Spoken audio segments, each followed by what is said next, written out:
Con una mesa redonda, pues bueno, estoy acompañado aquí, la verdad que de lujo, de gente que, bueno, que ha sido muy amable de venir a compartir con nosotros su conocimiento y que bueno, pues personalmente ha bastante. Y nada, lo que vamos a hacer va a ser pues un intercambio de opiniones, una mesa redonda y un micro por ahí para el público, sentiros con la libertad de poder preguntar y interrumpir en cualquier momento. Y bueno, simplemente hacer una presentación muy breve, porque luego yo creo que ellos se van a poder presentar mejor. Pues nada, empezando de izquierda a la derecha, aquí a mi izquierda tengo a César García, que es cofundador de Makerspace, entre otras muchas cosas, porque no para. También nos acompaña Yolanda Quintana, que es periodista e investiga todo el mundo de las redes sociales, los movimientos sociales, también es autora de un libro sobre el activismo y bueno, ahora no me está contando nada más, pero es la que está involucrada, que ella misma nos contará, muy interesantes. A mi derecha tengo a Javier de la Ver, que es el director de comunicación de Cibio. Cibio es una organización sin ánimo de lucro que lucha por la accesibilidad de los datos y transparencia. Y a la derecha pues a Pablo Soto, que es, entre otras cosas, concejal del Ayuntamiento de Madrid, en la parte de gobierno abierto y participación. Y aparte, bueno, pues tiene una trayectoria muy ligada con lo que acabamos de ver y sobre todo con la temática que hemos estado tocando durante todo este tiempo en el cine. Pues nada, brevemente yo no quiero tomar mucha participación, lo que sí me gustaría que cada uno contaseis un poco desde vuestro ángulo a que os dedicáis, qué es lo que os motiva para estar aquí sentados y bueno, si quieres, quien quiera empezar. Sí. Si no sé, vengo un poco más tarde para no ver el final de la película, porque me han venido un montón de sensaciones y ahora es un poco complicado hablar.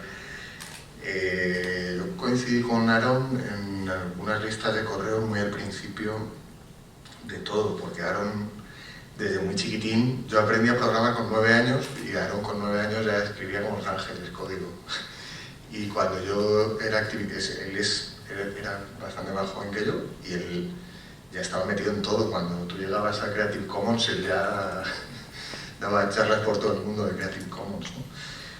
Y la película habla de él como del niño de Internet, pero yo creo que es más bien que Internet es como es por gente como Aaron. Y la relación de Aaron con el sistema tiene mucho que ver con la relación de Internet con el sistema. Internet pone en cuestión las estructuras sociales que venimos 200 años manejando, ¿no? De sociedades piramidales. Entonces, en la medida que Internet y Aaron son una misma cosa, Aaron pone en cuestión también eso, ¿no? Ponía. En 2013, cuando fallece Aaron, bueno, voy a intentar soltar lo triste y así luego ya pasamos a algo guay. Me llama Hall Brinkman, que fue cofundador de Makerspace.com y muy amigo mío desde hace 15 años. Y me llama, él vive en Los Ángeles y me llama y nos pasamos un rato hablando y solo me preguntaba que qué tal estaba, porque en el 2013 yo llevaba desde el 2008 de pleitos, en las discográficas me pusieron una demanda por propiedad intelectual de 13 millones de euros en 2008 y llevaba 5 años defendiéndome en los tribunales contra gigantes y ganando, pero ellos volvían a recurrir, ¿no? Y justo en 2013 estaba el último recurso en la Audiencia Provincial de Madrid y unos meses antes un abogado hacker mío, Javier de la Cueva, cruzó datos utilizando técnicas parecidas a las que usamos los locos y las que usaba Aaron en especial, cruzó datos y se dio cuenta de que el juez que tenía que dictar la sentencia de mi caso había sido contratado por las discográficas que me habían demandado para dar unos máster de propiedad intelectual cobrando en esas mismas fechas. Y en esos momentos yo estaba volviéndome loco porque no podíamos realmente hacer nada, porque la enseñanza o el ámbito académico es una de las excepciones para las incompatibilidades. A los jueces se les permite que den máster y que enseñen y que den cursos incluso cobrando sin límite a quien organiza o quien patrocina eso, porque se cree que el ámbito académico tiene que salvarse de las incompatibilidades. Pero claro, que Warner, Sony, Universal y EMI le estuvieran pagando miles de euros al juez que tenía que dictar sentencia sobre mi caso, pues yo lo estaba pasando muy mal, y en ese sentido me identificaba en alguna medida, salvando las distancias, porque lo de Aaron era tremendo, porque Aaron no tenía un establishment de multinacionales, sino que tenía enfrente al FBI, a Homeland Security, que es los servicios secretos, que es como la Gestapo de la actualidad, ¿no? Entonces, joven me llama y estamos un rato hablando y ya me mosqueo y le digo, ¿pero qué pasa? Y me dice, if you kill yourself, I'm gonna kill your family. Me dice, si te matas, voy y mato a tu familia. Y digo, pero tío, te has vuelto loco. Y dice, no, nada, tú aguanta. Pero también yo, como estaba con la demanda, pues dije, bueno, pues que está sensible, Hall, y ya está. Y ya cuando vamos a colgar, o cuando yo iba a colgar, me dice, don't hang. Y yo, ok. O sea, me dice, no cuelgues. Y yo, vale. Y no me decía nada, ¿no? Me decía bye y luego me decía don't hang, que es no cuelgues, ¿no? Y entonces nos tiramos un rato, así una conversación un poco en bucle, no cuelgues, adiós, no cuelgues, adiós, y ya entiendo que me está diciendo que no me cuelgue. Y le digo, ¿pero qué ha pasado? Y me dice, pues que Aaron Swartz se ha suicidado y se ha colgado, ¿no? Y salvando las distancias, porque las contribuciones de Aaron, yo no conozco a nadie que haya aportado tanto. Y también le pasa un poco como a otras personas que he conocido de ese ámbito, como Bram Cohen, el creador de BitTorrent, que estaban un poco locos. Suele ser habitual. Y Aaron pues era una persona que con la que te cruzabas era difícil entablar una relación muy personal, ¿no? Porque siempre tenía razón y siempre te lo hacía saber, ¿no? En las listas de correo era un poco troll. Y bueno, y no sé qué más contar. El camino que él siguió, un poco de la lucha por los derechos, por la libertad de la información, por una internet libre y abierta, y que eso conduce inevitablemente a la lucha por la democracia, y que la gente que empieza ese camino acaba tarde o temprano luchando por la democracia, es un camino que ha recorrido muchos hackers. Y los nombres que ahora todos conocemos, ¿no? de Bradley Manning, que es el que filtró a Wikileaks los cables, o de el propio Assange, o Snowden, o el propio Aaron, son los más visibles de una lista. En España hay muchos que viven esa lucha, y yo me incluyo, con otro camino totalmente distinto, pero me incluyo en esa lucha que te das cuenta de que al final la lucha es por la democracia. En mi caso yo finalmente gané todos los juicios y me dieron la razón después de 7 años peleándome con multinacionales. A Aaron le hubieran también dado la razón, seguro, pero al final da igual, porque el sistema sigue siendo esa maquinaria que destroza todo, ¿no? Que vive Internet como una amenaza. Y entonces, en mi caso, gano todos los juicios, pero da igual, porque 6 meses después cambian las leyes, porque Sony, Universal, EMI y Warner tienen acceso al ministro y tienen como lobby acceso a escribir en el BOE. Bueno, pues ahora la cambia la ley, y entonces da igual que hayas hecho lo correcto, que hayas ganado los juicios, da igual. Tienes que cerrar esas páginas y tal. Y eso te lleva a decir, bueno, pues entonces lo que quieres es a la raíz del problema, que los lobbies no pueden escribir las leyes, que las leyes las tiene que escribir la gente. Y para eso tenemos que romper los tabús de evitación al poder y hacer que la gente se organice y acceder al poder. Larry Lessig, que salía en el documental, aparte de ser el creador de las licencias Creative Commons, ahora ha puesto encima de la mesa una propuesta de candidatura a la presidencia de Estados Unidos que plantea no una candidatura nueva o una cosa de, bueno, pues ahora voy yo y hago las cosas distintas, sino un modelo de democracia directa. Es decir, que el presidente sea un presidente con mandato de hacer referéndum, ¿no? que es muy distinto a, mira, llevo todo este programa y entonces me tiro 4 años haciendo cosas.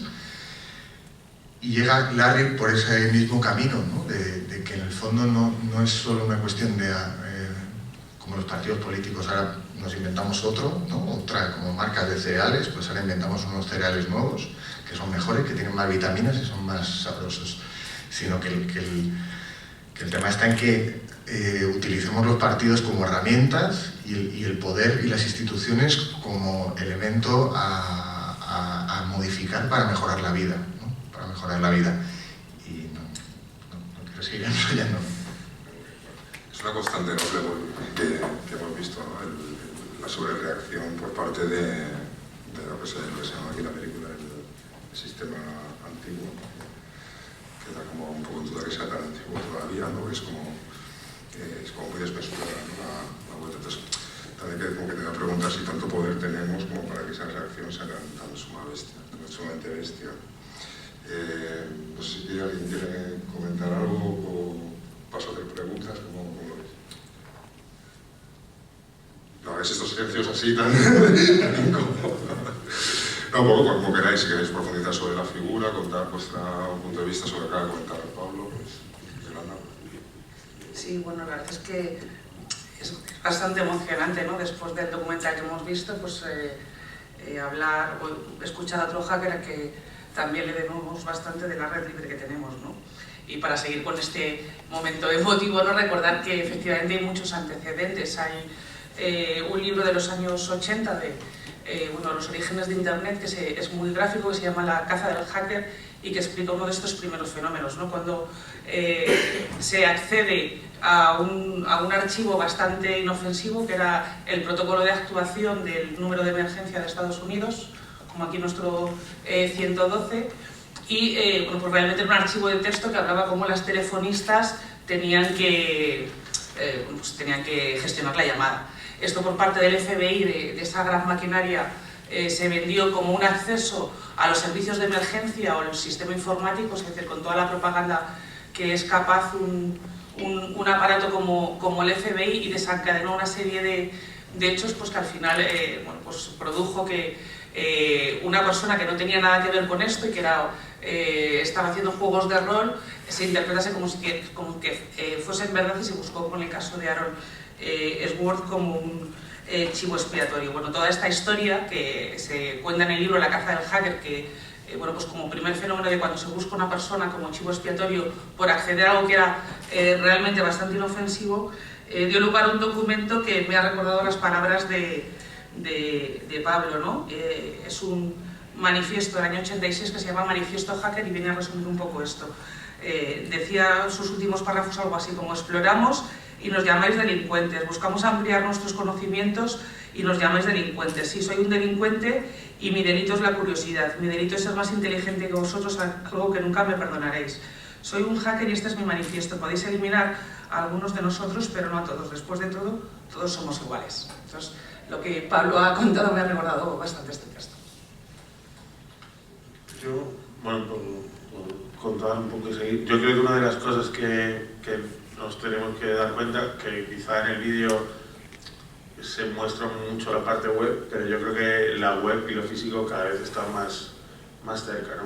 O sea, ahora mismo parece que donde todo empieza a estar conectado, todos tenemos teles conectadas, contadores conectados, teléfonos permanentemente conectados, y creo que esta visión como de la web y el mundo como algo separado, ¿no? Como el ciberespacio, que es la metáfora como más clásica, y y el resto del mundo, creo que es algo que cada vez tenemos más cerca, ¿no? Más junto, y donde pues ya no es que sea comunal, como decía Pablo, no es como estamos viendo qué pasa en Internet, ¿no? Al final lo que se está luchando es qué ocurre con la información, quién puede acceder a la información, si hay gente que puede ir por la vía rápida o hay gente que puede ir por la vía lenta, ¿no? Con todo el tema ahora que está muy activo de neutralidad de la red, es decir, todo el mundo debería poder acceder en las mismas condiciones, o hay gente que puede poner dinero encima de la mesa y decir, no, esto es para mí, yo me conecto, y tú, como no tienes dinero, te quedas fuera, ¿no?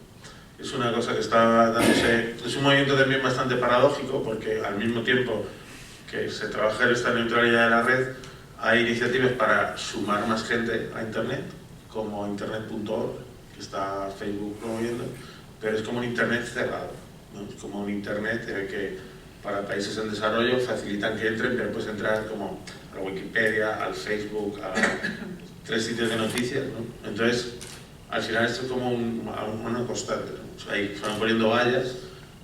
Por un lado es positivo que más gente pues, pueda hacer a Wikipedia, pueda hacer la información, pero por otro lado es como un jardín vallado, que es la metáfora que se usa, un jardín que al final está parcelado y alguien decide qué está dentro y qué está no, y que el usuario final tiene poco que decir, es como el consumidor de la información, ¿no? Parte de esta cultura libre tiene esa base, ¿no? Evitar estos jardines cerrados y ver cómo podemos facilitar que la información se transfiera y que gente de distintas partes del mundo esté trabajando sobre los mismos proyectos. Muchos de los ejemplos que se veían ahí, pues es cierto que se juntaban en Chicago, se juntaban en Nueva York, pero mucha parte del tiempo cada uno está en su casa o en su oficina trabajando, ¿no? Y esto es lo que permite también Internet. Bueno, yo enlazando con lo que comentáis de la neutralidad de la red, comentaba también Pablo sobre la acción de los lobbies, que los lobbies no deben reescribir o escribir las leyes de espaldas al ciudadano.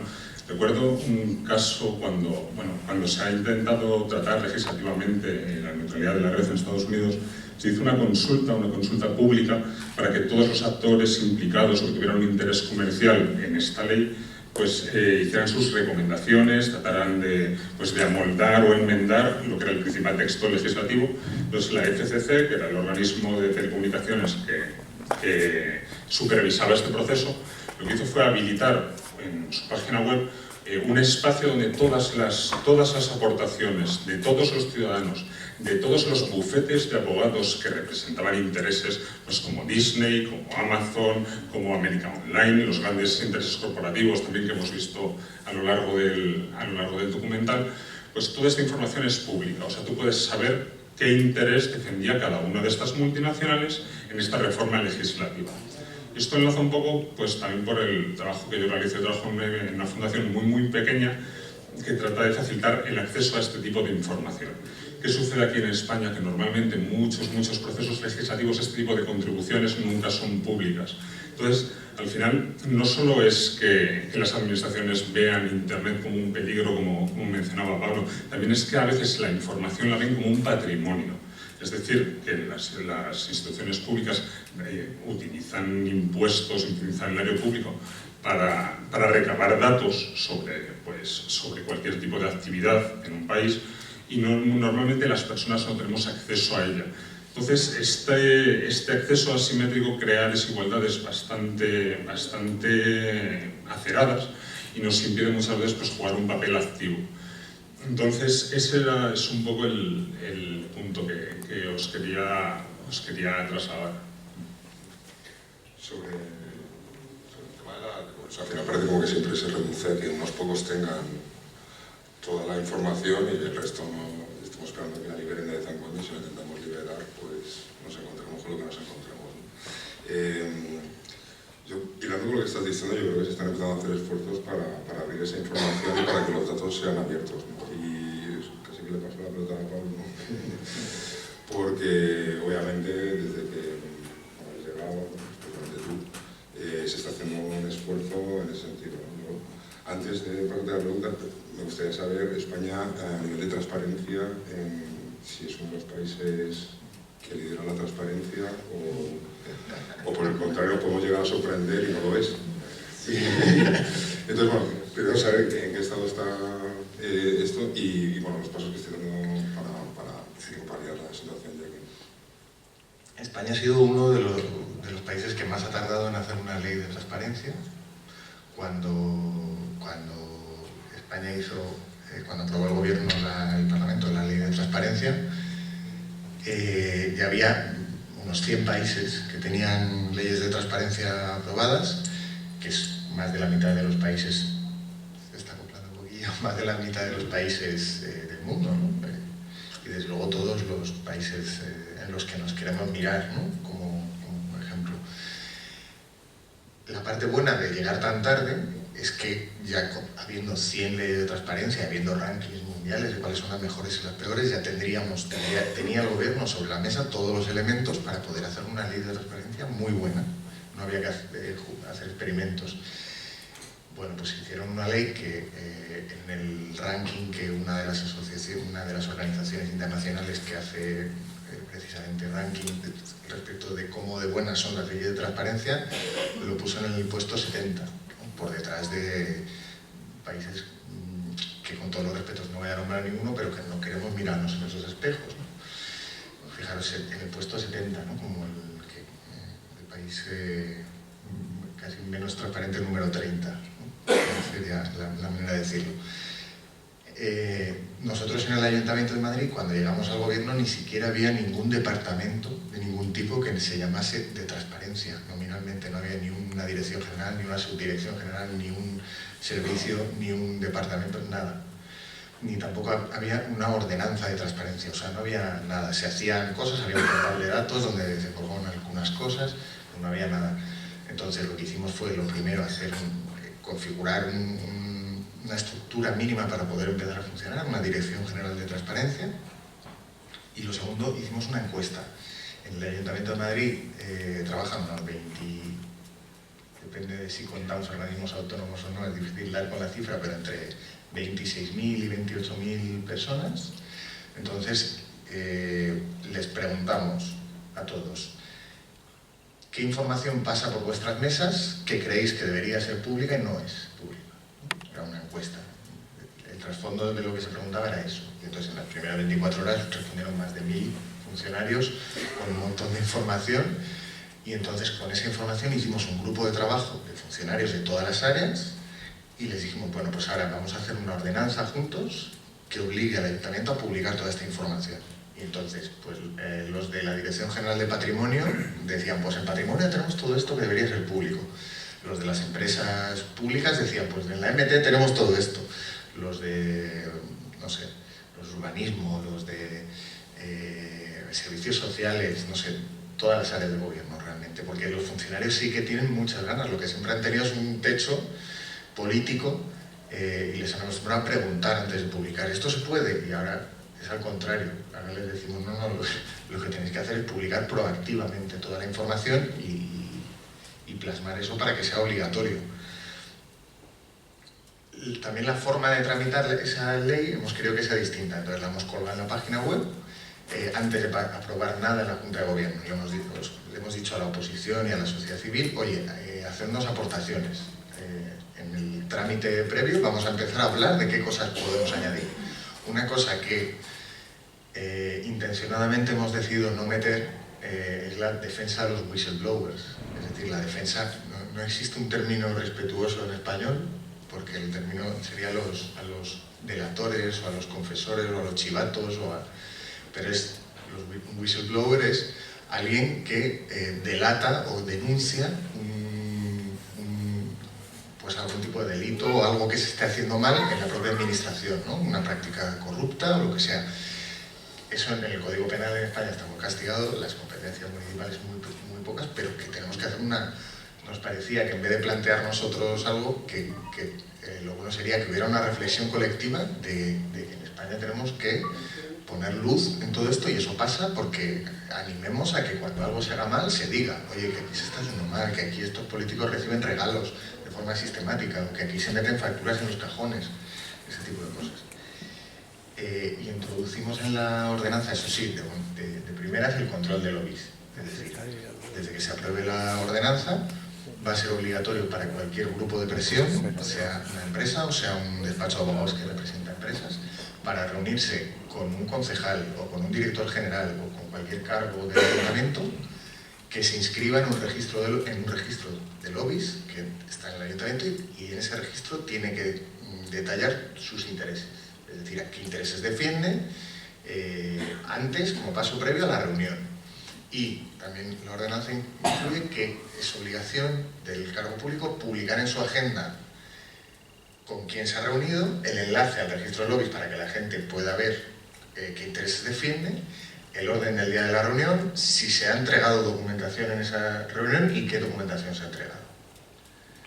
Entonces, bueno, son cosas, todavía vamos a trabajar más y queremos hacerlo colectivo, porque no es la ordenanza de transparencia del gobierno, es la ordenanza de transparencia de la Ciudad de Madrid.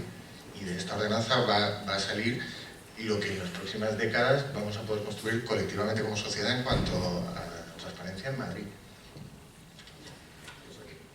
70 por no soy para arriba. Sí. Bueno, sí. Sí, sobre un par de aspectos que comentaba Pablo Ampliar, hablaba sobre el marco jurídico que afecta a los informantes. Bueno, está claro que muchos de los acontecimientos y de las grandes exclusivas de los últimos tiempos no han venido por un acceso del periodista a la información, sino gracias a que hemos tenido conocimiento de malas prácticas de corrupción y de intereses entre el poder político y el poder económico, gracias a filtración de correos electrónicos, por ejemplo, en el caso de Blesa.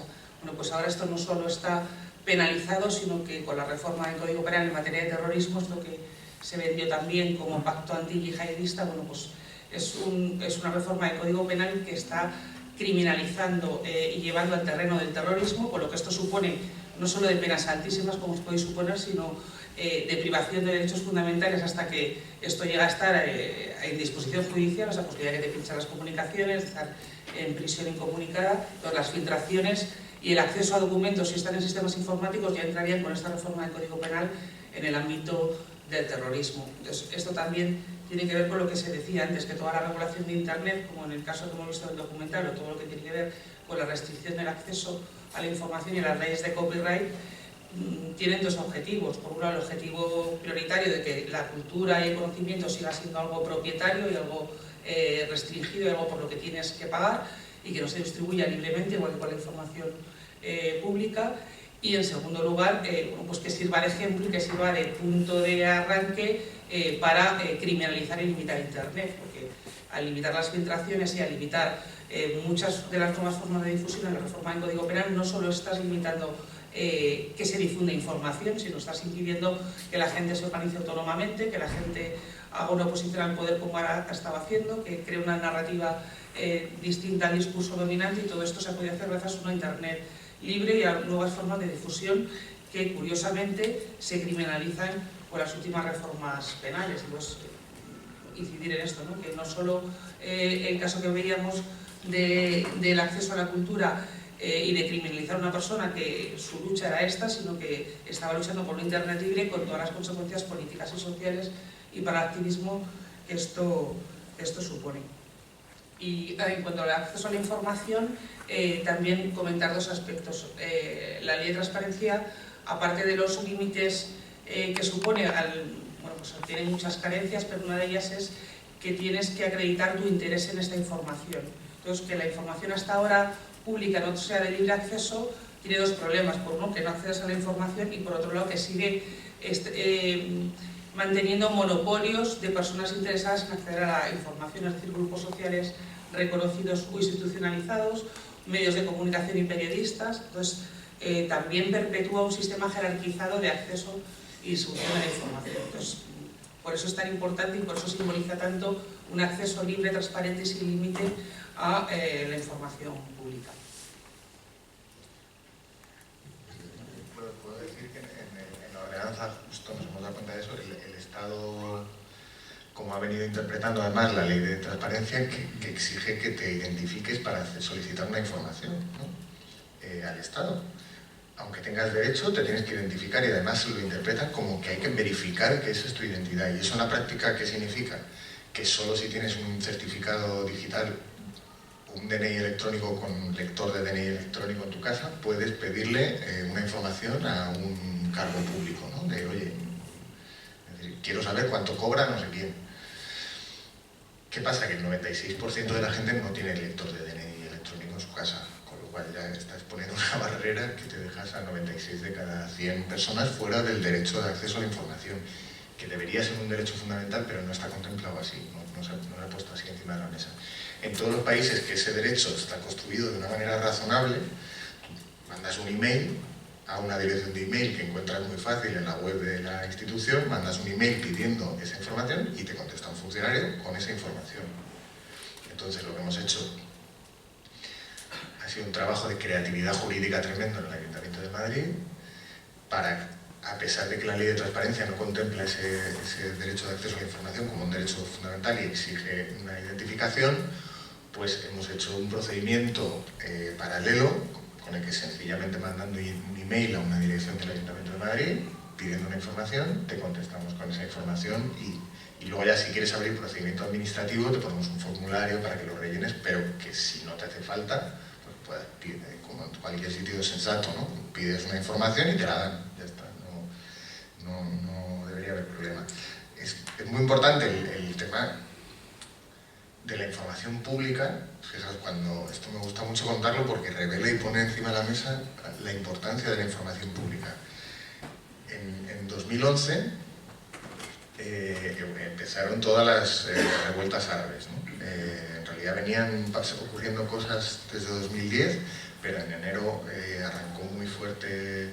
De Túnez se extendió a Egipto y la gente de Tahrir, que así firmaban los comunicados cuando decían la gente de Tahrir exige que Mubarak dimita, pues cuando la gente de Tahrir consiguió finalmente que Mubarak, un dictador muy sangriento que llevaba décadas oprimiendo a todo ese país, a pesar de que luego el régimen se reinventó y supo salvarse, pero Mubarak le echaron. Pues esa noche que le echaron, teniendo en cuenta que habían muerto cientos de personas en esas revueltas, que la plaza de Tahrir había sido tomada varias veces por los tanques, de ida y vuelta, una cosa tremenda de violencia y de riesgo de sus vidas. Una de las primeras cosas que hicieron los activistas aquella noche fue ir a los registros centrales del régimen de Mubarak, donde estaba toda la información, todos los expedientes de todo lo que hacía el régimen por dentro, ¿no? Con todos los expedientes de cómo vigilaba a la gente, de qué ocurría, pues toda la gestión de la información interna de esa dictadura, y entraron en ese edificio y sacaron toda la información y la repartieron y la difundieron y de paso quemaron el edificio. Fijaros que en un momento de riesgo grave para sus vidas, no estaban pensando en vamos al cuartel, ¿no? O vamos a donde están las armas, o a la comisaría, o a donde están nuestros hermanos presos, sino vamos a donde está la información, porque hicieron ese análisis muy bueno y esto ocurrió justo cuando, no puedo demostrar la causalidad, pero sí la correlación con los cables de Wikileaks, porque aquí hubo mucho revuelo, en los países occidentales había muchas portadas, pero es que en aquellos países el emperador el rey estaba desnudo, y Wikileaks lo puso, encima de la mesa, está desnudo, y entonces los dictadores empezaron a tratar de bloquear al Jazeera, ¿no? porque estaba desnudo, y se veía que Mubarak estaba desnudo y su régimen estaba desnudo, entonces fue combustible de aquellas revueltas. O sea, fijaros cómo está todo enlazado y lo importante que es el acceso a la información. Sí, yo quería poner también un ejemplo parecido, algo similar sucedió en Georgia, que era un país que hace unos 18 o 20 años tenía dificultades para garantizar el bienestar de toda su población, el mantenimiento de servicios básicos. Sin embargo, ahora Georgia es un país que se estudia internacionalmente porque casi todos, ha creado un sistema según el cual todos los contratos públicos, todo el gasto público del país en determinadas partidas, en gran nivel de detalle, todo el gasto en políticas, es accesible a los ciudadanos. O sea, la gente puede saber en qué se está gastando el dinero casi prácticamente en tiempo real. No ocurre en países más considerados de primer mundo. Georgia se estudia mucho últimamente. También la República Checa, la República Checa aprobó hace un par de años una normativa que hace que ningún contrato que firma la administración entra en vigor hasta que ese contrato no ha estado disponible para cualquier ciudadano. Es decir, todos los contratos tienen que ser públicos antes de su entrada en vigor, con lo cual la gente tiene la oportunidad de enmendar y de transmitir a la administración que cierta política, cierto contrato, cierto servicio que va a contratar el Estado y para el que se va a gastar dinero público, pues no está bien encaminado, o hay un conflicto de interés, o simplemente pues es un uso ilícito de dinero público. O sea, muchas veces hay países que están implementando cosas pues más avanzadas de lo que pensamos, y que efectivamente, como comentaba Pablo antes, que en España tenemos la oportunidad de haber aprendido de cosas que funcionan fuera, y sin embargo parece que nos estamos adaptando a este régimen, o creando esta nueva cultura de acceso a la información, pero a un ritmo que todavía es muy interesado y muy laxo. O sea, yo sí, lo que he aprendido en estos años es que normalmente a las administraciones no les gusta soltar información. O sea, pasó, por ejemplo, el Reino Unido tiene una de las mejores leyes de acceso a la información, o de las que mejor funcionan, y cuando Tony Blair sacó la aprobó el gobierno laborista, cuando Tony Blair saca sus memorias hace 4 años, reconocía que era, además que era con unas palabras realmente graciosas. O sea, él decía, no entendía cómo podía haber sido tan imbécil de haber hecho una ley tan buena que permitía a la gente ser tan consciente de los desmanes de la administración o de las cosas mal hechas. Él lo consideraba como uno de los peores errores, porque podía haber cometido un error de amateur dentro de la administración. Y da un fiel reflejo de que pues muchas veces al final es la gente, es el ciudadano tratando de participar pues, en procesos consultivos de construcción de leyes, en la creación del ordenamiento jurídico, en el día a día de las administraciones, quien tiene la posibilidad de ir cambiando esas cosas pues poquito a poco. En el documental hemos visto que muchas veces al final del documental se veía mucho el Congreso de Estados Unidos. Es porque al final la batalla se juega ahí, y es reuniéndote con los partidos, conociendo sus posturas, presentándoles tú las tuyas, presentándoles tus problemas. Es como al final este tipo de cosas pues se van puliendo, y de una transparencia concedida y restringida como la que tenemos ahora, pues poco a poco esperamos que se vaya fortaleciendo este derecho, se vaya fomentando esta cultura, y al final la gente pues ejerza su derecho a pedir información a las administraciones públicas. Viendo el documental, una de las cosas que me he percatado quizá es que, no sé si es por cultura, por tradición, por toda la parte constitucional que la llevan muy a fuego, pero creo que aquí en España estamos jugando muy en pequeño, ¿no? O sea, es cierto, aparte de la parte de Makespace, yo pertenezco a ISOC, que es Internet Society, que básicamente su objetivo es hacer lobby, digamos, a nivel mundial por transparencia de la red, facilitar el acceso. Somos pocos, y creo que lo que está pasando en España es que no tenemos esa cultura asociativa y no tenemos ese ritmo para... O sea, este año, por ejemplo, cuando salió el Canon AED, con el tema de los enlaces, como Menéame, no sé si os suena, que al final lo que cerró Google News, porque dijeron que enlazar, pues al final tenías que pagar, porque el contenido lo estaban generando los medios, y está ahora mismo como la ley en que si se aplica, si no se aplica. Eso, por ejemplo, este año desde ISOC, con la Asociación de Usuarios de Internet, se ha denunciado, ¿no? O sea que al final genera una situación en la que todo el mundo se ve perjudicado, los propios medios están un poco marcha atrás, está todo el mundo como en pleno parón, ¿no? Pero lo cierto es que, o sea, yo pienso ahora mismo, ¿no? Toda la parte que estaba hablando Javi, ¿no? De quizá la labor de ahora mismo más visible o más de todo este tema de apertura de datos tiene que ver con Open Knowledge Foundation, que es, aquí una fundación igual a nivel mundial, hay un grupo aquí, pero quizás nos falta ese ritmo, esa experiencia, o a lo mejor son más creativos, ¿no? Yo pensaba, digo, joder, seguro se nos podían ocurrir un montón de cosas más, y a veces, claro, veis ahí los grupos de la Electronic Frontier Foundation que salen ahí un montón de gente, y aquí yo digo, no sé, o sea, si me pongo a pensar manifestaciones pro datos abiertos o pro neutralidad de la red o pro, pues no sé cuánta gente, o sea, me refiero, no es una cosa como multitudinaria, ¿no? No sé vosotros cómo lo veis, si tenéis, bueno. Un pequeño detalle para abrir mentes. Estamos haciendo este ciclo y ha ido evolucionando poquito a poco, o sea que algo se mueve. Sí, me parece, estoy encantado de estar aquí, estoy encantado de compartir mesa y de hablar así como totalmente transparente, pero creo que es cierto que desde hace un par de años hay un montón de movimiento asociativo. Tengo la sensación, porque en Space también somos asociación, de que a veces estamos reinventando la rueda. Los americanos tienen el método de las asociaciones, que ya lo tienen como estandarizado, ¿no?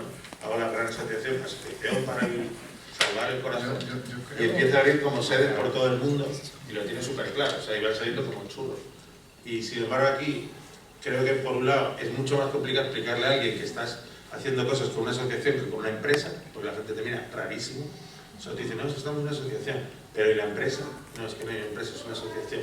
Entonces hay una interacción ahí que es súper rara porque la gente no entiende que puedes estar trabajando en entidades sin ánimo de lucro, no lo entiende. Estamos como fuera de... Mientras que en Estados Unidos es una cosa súper común. Y no sé por qué, o sea, era por compartir un poco, por ahí había una mano también. Bueno, yo quería ser un poco más optimista que tú, ¿no? Porque entre los mensajes que se ve en el documental, veis que hay fragmentos de una charla de Aaron, está integrada en YouTube, y os recomiendo verla, y en esta charla explica no solo el impacto que tenían estas dos leyes contra las que luchaba, y que tienen este nombre que en español da tanta risa, sopa y pipa, sino sobre todo cómo se articuló la campaña contra estas leyes, ¿no? Y una de las claves que luego se puede reproducir en cualquier movimiento de activismo que basándose en Internet se han reproducido después, era una campaña distribuida, y lo explica muy bien, ¿no? Que se dejó a cada activista, desde la plataforma se creaban herramientas y luego se dejó a cada activista que hiciese lo que mejor le pareciera, o sea, podían ser fotos de gatitos o podía ser hacer una tarta, pero se dejó que cada activista fuese, como él dice en ese documental, el protagonista de su propia historia, y gracias a esa lucha distribuida fue como una ley tan poderosa se logró tumbar. O sea, no fue tanto una lucha en el Congreso de grandes lobbies jurídicos, que también, bueno, pues, digamos, la defensa de los derechos civiles en Internet en Estados Unidos con la ACU, la Asociación de Derechos Civiles, y con la EFF, pues ahí tenemos una buena brecha, ¿no? Con grandes bufetes de abogados que hackean el sistema con demandas muy imaginativas y consiguen que los derechos civiles en Internet vayan avanzando con la lucha jurídica, porque tienen una gran maquinaria legislativa y mucho dinero para costearlo detrás, que algunos de ellos aparecen. Pero sobre todo, como explicaron en su documental, se consiguió tumbar no por esta lucha legal ni de grandes lobbies en el Congreso, sino por la lucha distribuida de un montón de gente aportando su granito de arena. Y esto lo explica muy bien, y se ha visto algún fragmento, pero os recomiendo que lo leáis, que los busquéis y lo veáis íntegro, porque buena parte de su charla es esta, ¿no? Y la otra parte de la lucha fue la desobediencia civil, que al final fue lo que le llevó a ese procedimiento judicial que terminó como terminó, ¿no? O sea, la desobediencia civil como mecanismo cuando hay una ley injusta. Aquí había dos leyes muy claras que estaban en un proceso legislativo y había que parar, pero había una ley previa que era una ley injusta, y la manera más directa de luchar contra ella era no obedecer a aquello que consideras injusto, y con las consecuencias legales de esta petición tan elevada de prisión que se le pidió, y con el desenlace fatal que todos conocemos. Y frente a esto contrasta el modo de blindarse del otro lado, ¿no? Con cosas tan estrambóticas como la llamada tasa Google, que los medios de comunicación, que en teoría lo que tienen que estar buscando es tráfico, y buena parte de ese tráfico proviene de los buscadores, que le pongan una tasa para que este buscador diga, no, me voy de España, y ahora el tráfico te lo buscas tú, ¿no? O sea, vemos situaciones tan extrañas como uno de los promotores de esta ley, que es el presidente del grupo Prisa, diciendo que qué barbaridad y que Internet es muy bueno, y al final cómo ha acabado, bueno, pues con una alianza, digamos, entre demonios y esta gran plataforma que es Google, al final montando un sistema de ayudas para los medios de comunicación, y este canon dejarlo al final en el olvido. Entonces, bueno, de esto podemos sacar una enseñanza bastante más positiva que esta, ¿no? De que es mucho más potente la lucha distribuida, la lucha cómo se consigue tumbar estas dos leyes y con herramientas, bueno, pues a veces que pueden ser muy costosas, como la desobediencia civil, y que frente a ello el sistema, con todo su poderío, como grandes grupos como Prisa, Vocento, etcétera, pues al final se les ocurren remedios y parches que no llegan a ningún sitio porque no conocen el contexto en el que estamos. Y sobre el asociacionismo, bueno, pues es cierto que puede estar disperso, y yo de hecho promuevo otra de estas plataformas. El año pasado constituimos la plataforma de defensa de la libertad de información, que integramos, por ejemplo, a plataformas como Filtrala, a medios como 20 Minutos, el diario.es, a movimientos sociales, a abogados, a juristas, y nuestro objetivo es este, ¿no? Defender desde el acceso libre a la información hasta luchar contra leyes restrictivas como las leyes Mordaza, que criminalizan Internet,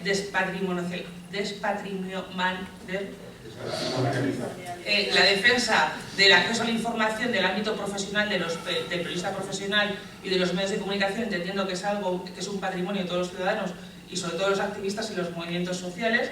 Restricciones de información muy recientes la hemos visto, por ejemplo, en el mapa de la PA. La PA tiene un mapa donde pone los pisos que están en propiedad del Banco Malo, y bueno, pues el Banco Malo ha entendido que esto era una invitación a ocuparlos y les hizo un requerimiento para que esa información la censurasen. Bueno, fue un caso claro también de lo listo que es la parte mala del sistema, porque crea un efecto Streisand de libro, y bueno, pues también pone esto en evidencia, que muchas veces la información, quien da libre acceso a ella, no es ni una administración pública ni un medio de comunicación, sino es un movimiento como la PA, y también está siendo objeto de estos ataques. Este año, de hecho, el Día Mundial, el Día Internacional de la Libertad de Prensa, que se celebra en mayo y que lo promueve la UNESCO, está precisamente dedicado al acceso a la información.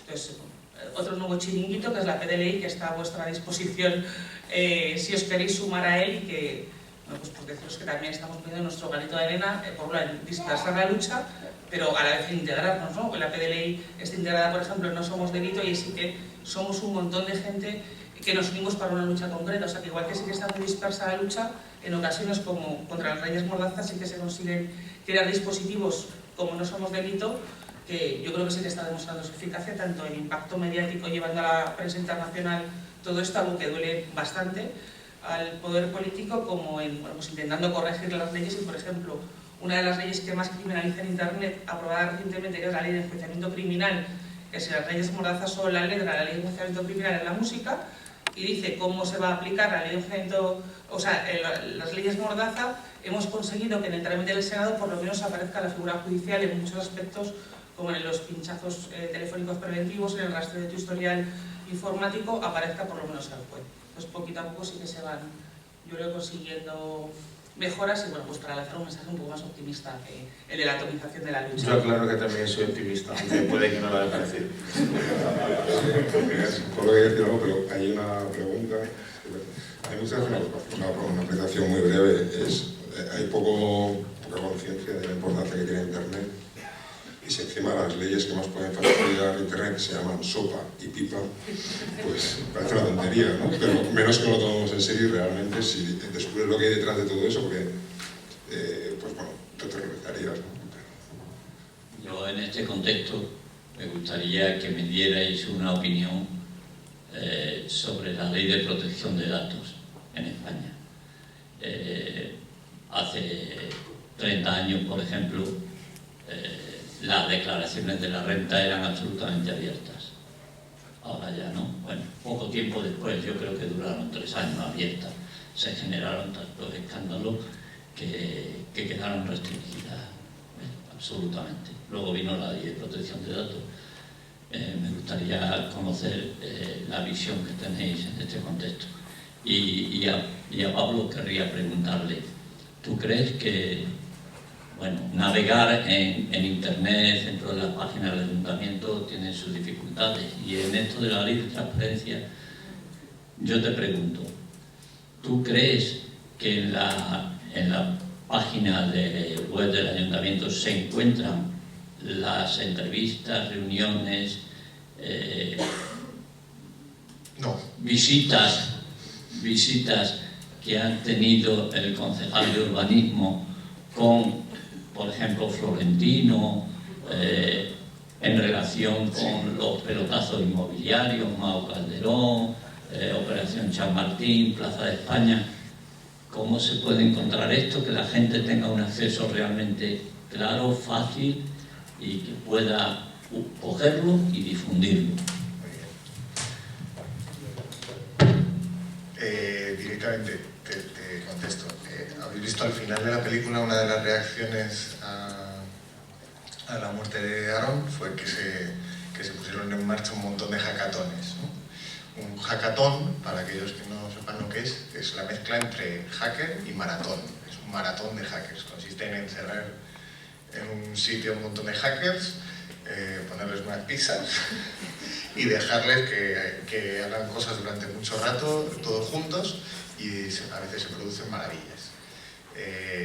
Entonces, en el Ayuntamiento de Madrid hemos decidido que en vez de hacer el portal de transparencia nosotros a nuestra bola, pues hacer hackatones abiertos, y ya hemos hecho uno de 48 horas seguidas en el Medio Prado, donde vino gente pues hasta de India, y dijeron, bueno, ¿cómo queréis que sea el portal de transparencia? Venga, proponéndoslo, incluso empezar a poner las piedras, y luego el ayuntamiento toma eso y lo pone en marcha. Que es una manera de si no vamos a dar con una solución perfecta, por lo menos que sea la solución que la gente quiere, ¿no? Que a lo mejor a la gente efectivamente le importa menos las actas del pleno y le importa más las reuniones del urbanismo. Entonces, que sea la propia gente la que decida a cuántos clics de distancia está cada cosa, ¿no? Eso por un lado. Y bueno, lo de la ley de protección de datos. Sobre protección de datos, bueno, comentar que desde nuestro punto de vista, desde la PDLI, sí que estamos siguiendo una derivación de la aplicación de esta ley, que es el llamado derecho al olvido, o el supuesto llamado derecho al olvido, porque en protección de datos se produce algo muy curioso, que frente a algo que es bastante legítimo y con lo que cualquiera podemos empatizar, que es el derecho a la privacidad, que no traten informáticamente nuestros datos si nosotros queremos, algo también que cada vez tiene menos sentido a la luz de todo lo que sabemos con los documentos de Snowden, ¿no? Y la privacidad real que tenemos, qué limitada es. Entonces, realmente es algo bastante paradójico, ¿no? Que haya normas tan restrictivas como la ley de protección de datos, con las multas tan importantes que impone, y que muchas veces es un elemento disuasorio muy grave a la hora de distribuir información. Es decir, que es algo bastante paradójico, ¿no? Que el bien que se intenta proteger realmente ya no existe, porque se nos ha invadido por parte de los sistemas de vigilancia masiva, por lo tanto ya no hay un bien jurídico teóricamente a proteger, y cuando esto ya no se protege a un ciudadano individual, sino a un personaje de interés público. Entonces esto tiene una gran relevancia cuando se aplica el supuesto llamado derecho al olvido o el borrado de historial, que según pues los medios de comunicación que colaboran con nosotros, gran parte de las peticiones de borrado del historial no es cuando a alguien le pusieron una multa, aparece en el BOE, y entonces pues claro, todos tenemos derecho a que nuestra multa, cuando vamos a buscar trabajo y la empresa que nos quiere dar trabajo no tecle nuestro nombre, aparezca aquella multa de hace tantos años, sino quien está pidiendo que se borre información son personajes públicos por asuntos turbios y muchas veces relacionados con la corrupción, y que contratan a bufetes de abogados para que pues realicen, o de expertos en borrado de información, para que realicen esto. Entonces, una parte de la ley de protección de datos, como es la aplicación del derecho al olvido,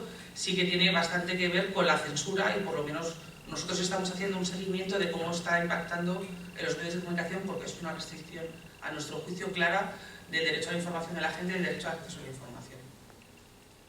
Bueno, para mi opinión sobre la ley de protección de datos refleja un poco lo bueno y lo malo. Es una ley tremendamente restrictiva y que muchas veces se utiliza pues, para denegar información. Sin embargo, también es uno de los pocos ejemplos que tenemos en España donde un regulador, o sea, la Agencia Española de Protección de Datos, se pone como ejemplo de cómo un ente independiente puede regular bien sobre su sector, teniendo capacidad sancionadora. Para nosotros es una barrera diaria. O sea, el caso más reciente, hace como 2 o 3 días, por ejemplo, pues una petición de información al Congreso y al Senado, algo tan inocente y tan poco sensible, como les pedimos pues, la lista de las 500 páginas web más visitadas desde la red doméstica del Congreso. Es una información relativamente tonta, pero que en Reino Unido se publica proactivamente. Todos los meses la gente sabe qué páginas web visitan sus diputados y sus senadores. Pasa también en Francia, pasa en Alemania. No es nada que vaya a reflejar nada peligroso para el sistema, ni mucho menos. Sin embargo, la respuesta que hemos... Unas risas a lo mejor te garantizan, pero vamos, tampoco mucho más. Pues, sin embargo, la respuesta que nos han dado para denegar nuestra información es que hay que proteger los datos de estos cargos públicos. No estamos pidiendo un nombre, no estamos pidiendo un teléfono, no estamos pidiendo una IP, no estamos pidiendo nada. Tenemos una lista, un ranking de páginas web. No hay ningún dato personal que tenga que ser protegido ahí. Sin embargo, se utiliza como excusa para denegar información. Y luego, fíjate también, por ejemplo, los nombres de las personas que reciben un indulto, que son indultadas por el gobierno, aparecen publicadas en el BOE. Es una información que es pública, aparecen con nombre y apellidos. Sin embargo, si tú haces una lista de personas indultadas, si tú haces una base de datos, un Excel, apuntas esos nombres y los organizas y tienes esa información en tu ordenador, ese listado en teoría tú no puedes tenerlo. Es decir, esos nombres son públicos en un documento oficial, pero si yo en mi ordenador tengo una base de datos con esos mismos nombres, pues me pueden poner una multa precisamente por protección de datos. Nosotros tenemos un proyecto que se llama el Indultómetro, donde se listan los 10.000 indultos que han concedido las distintas administraciones en España desde el 96, y todos esos indultos aparecen en los casos, el delito, si la pena se ha conmutado o se ha indultado del todo, pero no puedes poner los nombres porque precisamente una ONG hace 8 o 9 años, una ONG muy pequeña, hizo una lista de Mossos d'Esquadra, de policías que habían sido indultados por delitos contra la libertad individual, y por protección de datos se les metió una multa, creo que eran como de 300.000 euros, y al ser un grupo muy pequeño, con un presupuesto muy pequeño, tuvieron que cerrar.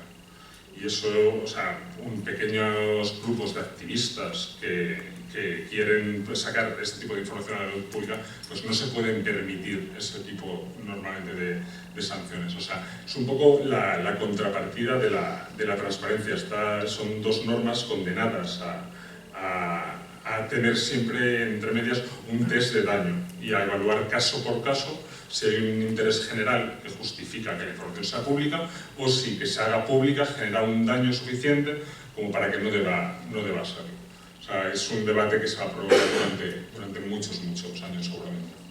Yo con las leyes siempre tengo la sensación de que hay más leyes de las que se pueden hacer cumplir y que luego se aplican un poco cuando tocan. Como el caso este que casualmente sí que... Sí. Sobre la ley de protección de datos es como la gente que ha estado predicando durante años al respecto del derecho a la privacidad y la defensa de ese derecho como personas. La sensación, algún amigo que tengo que está muy centrado en eso, es como que ha estado predicando en el desierto, ¿no? Y ahora resulta que cuando se usa pues tenemos una de las leyes de protección de datos más férreas en el control y en la protección de los datos de carácter personal, o sea, a mucha distancia del Reino Unido, por ejemplo, ¿no? Entonces ahora cuando todo el mundo dice, no, es que esto es un dato protegido, ¿no? Protegido. Entonces, por ejemplo, puedo poner un ejemplo. El portal de participación ciudadana que hemos puesto en marcha en el Ayuntamiento de Madrid, que a lo mejor os suena porque ha salido en la tele, ha habido ahí un montón de cosas interesantes pasando, decide.madrid.es, pues una de las, pues hemos puesto publicidad, hemos dado rueda de prensa, yo he sido un pesado para intentar darlo a conocer, y una de las cosas que hemos hecho ha sido mandar un email a pues, el fichero que hay en el Ayuntamiento de Madrid de servicios al ciudadano, ¿no? Y ahí se manda, pues cuando se hace un nuevo servicio en el Ayuntamiento de Madrid, pues se manda un email ahí porque el fichero está para eso. Y es un fichero que está inscrito en el registro de ficheros de datos personales y que se han mandado, pues no sé, decenas de emails ahí, incluso este año y el anterior, y bueno, mandamos un email y al día siguiente convoca el Partido Popular a todos los medios de comunicación en la puerta de la Agencia Española de Protección de Datos. entonces van allí los medios de comunicación y dicen que, bueno, que hemos hecho, y cito textualmente, hemos dado, el gobierno de Manuela Carmena ha dado una patada en la puerta de los ciudadanos de Madrid digitalmente, que estos ciudadanos han sido víctimas de una intrusión, cito textualmente, y que, bueno, que estamos creando ficheros de carácter ideológico en esta ciudad. Y a lo que se refería no era a la Gestapo, se refería a un email que hemos mandado para notificar que hay un nuevo servicio de participación ciudadana, ¿no? Entonces, luego me citó el pleno, creo que fue antes de ayer, y tuve que defender un poco, pues, ¿no?, ante los argumentos, en fin, las cosas, pero da igual, porque hubo una teatralización, con una lectura absolutamente loca de la protección de datos personales, y luego al mismo tiempo, por ejemplo, por este mismo grupo político se pedía que tuvieran que publicar todos los concejales y todos los cargos directivos del ayuntamiento sus antecedentes penales. Que los antecedentes penales es precisamente lo que en todos los países hay un consenso de que si hay algún derecho al olvido, donde se puede formalizar es ahí, ¿no?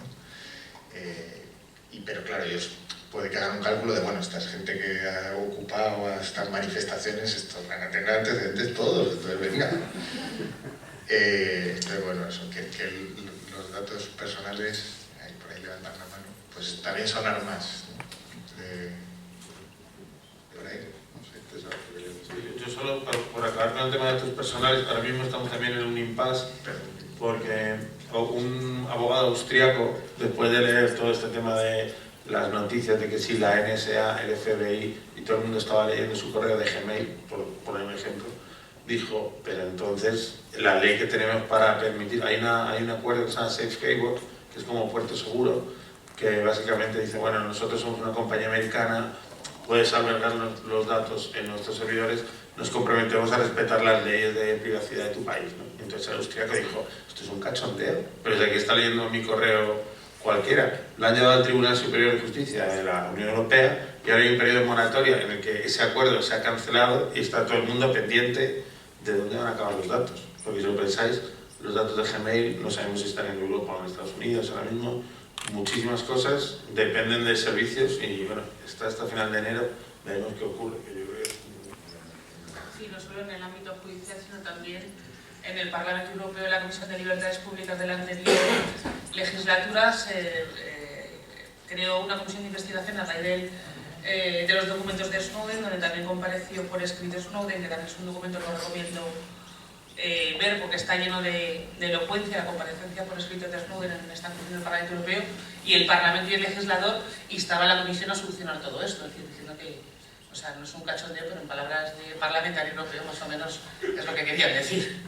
Bueno, ha aparecido alguien que me ha dicho que ya era el tiempo, entonces la verdad que, bueno, siempre suele pasar esto, ¿no? Cuando en los momentos estos cuando te dicen que, entonces, que había un par de preguntas y me gustaría lanzar una última. Como tenemos poco tiempo, lo que sí que tenemos un poco de brevedad en la pregunta y en la respuesta. ¿Quién tiene el micrófono? Buenas noches. Yo quería, más que una pregunta, hacer una pequeña reflexión sobre la información, porque al fin y al cabo Internet es información, ya que la informática, la ciencia, la técnica que lo trataba todo. En España, que es un país extraño, cuando se legisla algo con un nombre bonito, normalmente suele ser para ir en contra de ese algo bonito. Y había una cosa que modificó la ley de transparencia, que fue la ley del procedimiento administrativo, en el sentido de restringir el acceso a los documentos de los archivos municipales de una manera, ¿cómo decirlo?, de una manera muy capciosa. Yo cuando era joven, más joven, iba al archivo municipal, no de esta ciudad sino de otra, que no viene al caso, y pedí un expediente cualquiera y apuntaba quién era mi nombre y tal, y eso, pero me lo daban. Si quería una copia y no entrar en expedientes de arquitectura, y el plano todavía no había pasado el periodo de copyright, me estampaban un sello muy gordo que decía que no podía reproducirse sin permiso, pero me lo daban. Y ahí acababa todo. Sin embargo, ahora, en muchos sitios, en expedientes que están ya finalizados y que yo o cualquiera los vea o los deje de ver, no puede influir en sus resultados, su resolución, cosa obviamente lógica. Muchas veces te deniegan que los veas si no tienes una autorización expresa de alguien que esté interesado en el expediente, como si todavía estuviera el expediente abierto, o periodo de curso, de algo. Y claro, no tiene ningún sentido, porque si en algún sitio se puede demostrar la actuación de las administraciones, y en particular de sus servidores, es en los expedientes individuales de cómo actúa la administración cuando se le dice que se quiere algo. Cuando se intenta que se publiquen los antecedentes penales o los trapos sucios que ha tenido la gente antes de llegar a las instituciones, se intenta hacerlo para que la gente haga un juicio moral sobre ellos en base a sus actuaciones personales, cuando lo que importa de verdad es lo que hacen cuando tienen la vara de mando. Y no sé, quería hacer esta reflexión con vosotros porque veo pues, que estáis abiertos a ello, ya que si hay algo que tiene que mejorarse y en su accesibilidad, tanto en papel como en internet, es el Archivo Municipal de Madrid en sus 20 no sé cuántas secciones, y el registro de convenios urbanísticos que existe, pero no tiene buscador, o no sé si ahora mismo lo tiene, pero hasta hace 2 días no lo tenía. Entonces, si querías enterarte de lo que había, tenías que ir buscando en el BOAM, pues cuando se habían ido publicando en el tablón de edictos cada uno de los listados, así que imagínate. Nada más, muchas gracias. Nada, gracias por nos dicen que nos tenemos que ir ya. Yo rompiendo un poco el 10 segundos. Sí, 10 segundos. ¿Qué más preguntas había?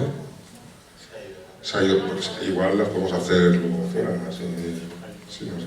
¿Cuántos son? Meteros en diario.madrid.es, hemos colgado el borrador de la ordenanza de transparencia, que está recogido exactamente todo eso que dices, además de otras muchas cosas, como obligatoriedad de publicación proactiva y en formatos abiertos.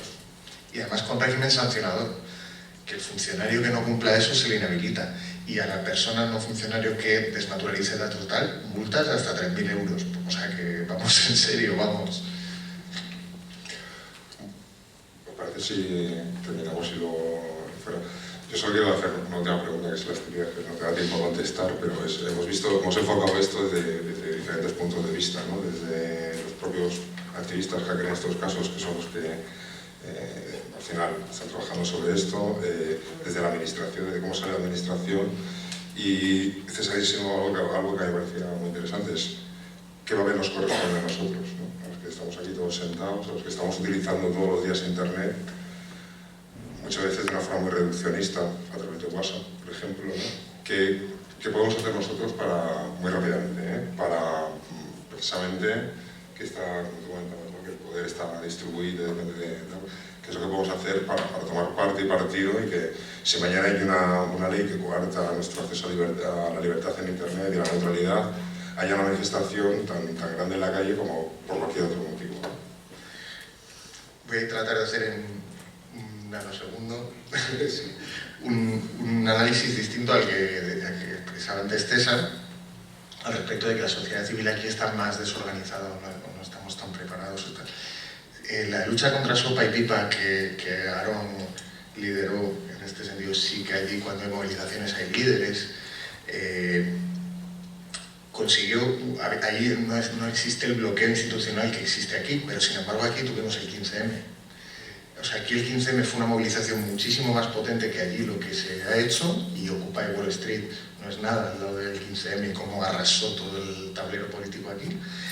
Pero aquí la respuesta institucional es de bloqueo. Entonces, lo que ha ocurrido es que allí, más o menos con un poco de movilización, consiguen algunas cosas. Aquí, con unas movilizaciones tremendísimas, 50 plazas en las 50 mayores ciudades tomadas, bloqueo institucional.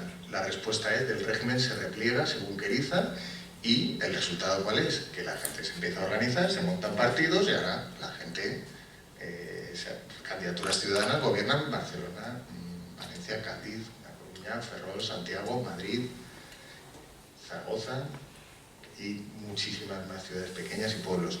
Entonces es que el tablero o el sistema es muy distinto en Estados Unidos y en España. Pero el entorno o el cambio, lo que está ocurriendo es lo mismo. Es que, igual que la imprenta desató una serie de cosas que fueron finalmente la Ilustración y el periodo de la Revolución Francesa, la Declaración de Independencia de Estados Unidos, nosotros el pueblo libre, nacidos libres, iguales, esa nueva concepción que viene de la imprenta, viene de esa explosión de conocimiento y de alfabetismo. Creo que con Internet tenía que pasar, o sea, no puede ser que venga Internet y que no ocurra algo parecido, salvando las distancias que son muchas, ¿no? Que de repente se multiplica el conocimiento. Ahora nunca ha habido, la mayoría de todos los científicos que han existido en la historia de la humanidad están vivos. Y la cantidad de conocimiento a nuestra disposición, las sociedades hiperconectadas, eso no puede convivir o no puede coexistir con un sistema que se inventó hace 200 años, donde delegamos todo el poder en unos pocos representantes que se meten en un edificio y deciden. Entonces, que ese cambio, ahora el momento aquí es muy poderoso. Ahora todo el mundo nos está mirando, todo el mundo nos está mirando. Y cuando a mí me entrevistan de Al Jazeera, de la CNN o de la tele pública alemana, sueca, de todo el mundo, no me preguntan por Pablo Iglesias o por lo que va a pasar en las generales, sino me preguntan por este proceso colectivo en el que lleva España 4 años, en el que la gente ha dicho: esto no va de 4 políticos, esto va de que cojamos y tomemos la rienda y empecemos a decidir qué hacemos. Y vamos a empezar, y se ha montado no un partido nuevo, cientos de partidos nuevos. Y eso no es que yo soy muy listo y tal, no, esto va de vosotros y vosotras.